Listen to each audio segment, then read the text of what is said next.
কাঁদলে যার কথা ভাবলে যে চির আপন হতো তার কথা না ভেবে সারা জনম পর মানুষকে ভালোবেসে গেলাম। তাই মা বাপর শেষ কলিযুগ আগত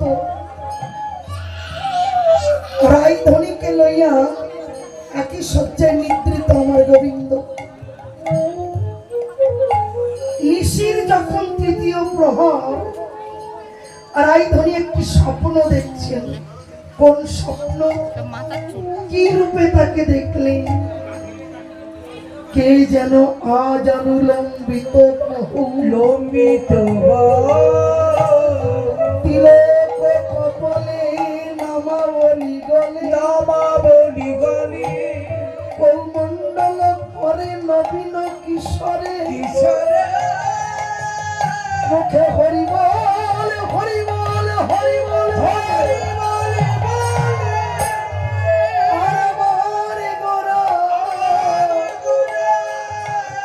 আজি কাঙালের বেশে ধোলাই লুণ্ঠিত হয়ে আমার গোরা কাঁদে ধুলাই গড়া গড়ি যায় রে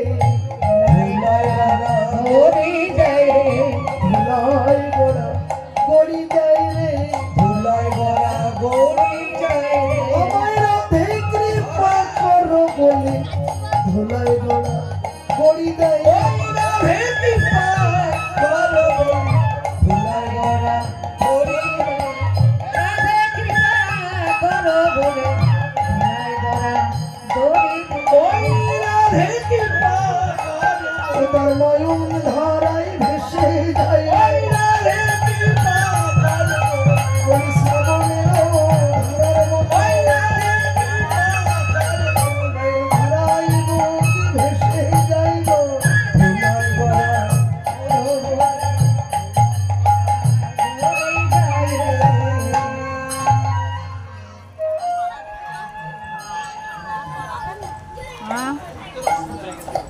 কোনি করিয়া ধর্ম জীবীকে শিখায় মা।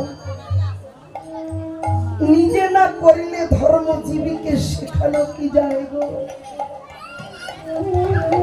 গৌর হরির কোনো অভাব ছিল না মা, তবুও তিনি ধুলাই লুণ্ঠিত হয়ে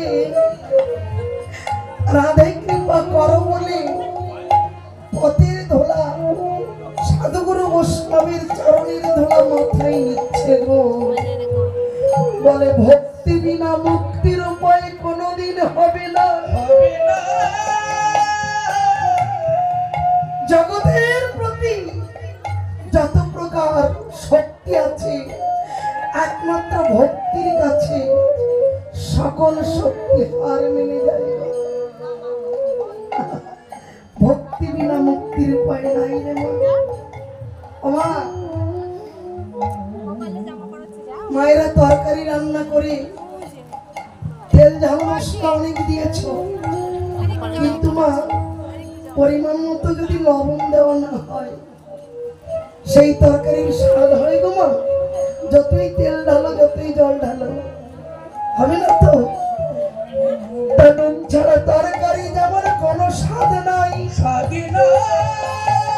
তেমন ভক্তি শূন্য ভজনে আমার গোবিন্দ চরণ লাভ নাই। মীরাই তো বলে গেল ও গোবিনা প্রেম ছে নাহি মেলে আমার নন্দলালা নন্দলালা।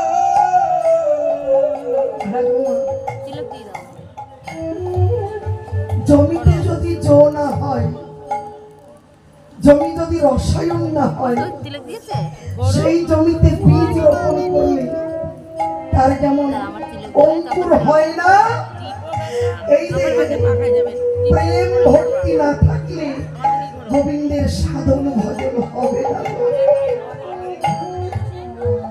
উত্তপ্ত মরুভূমিতে যেমন বীজ রোপণ করলে তার বৃক্ষ হয় না, বৃক্ষ হয় না,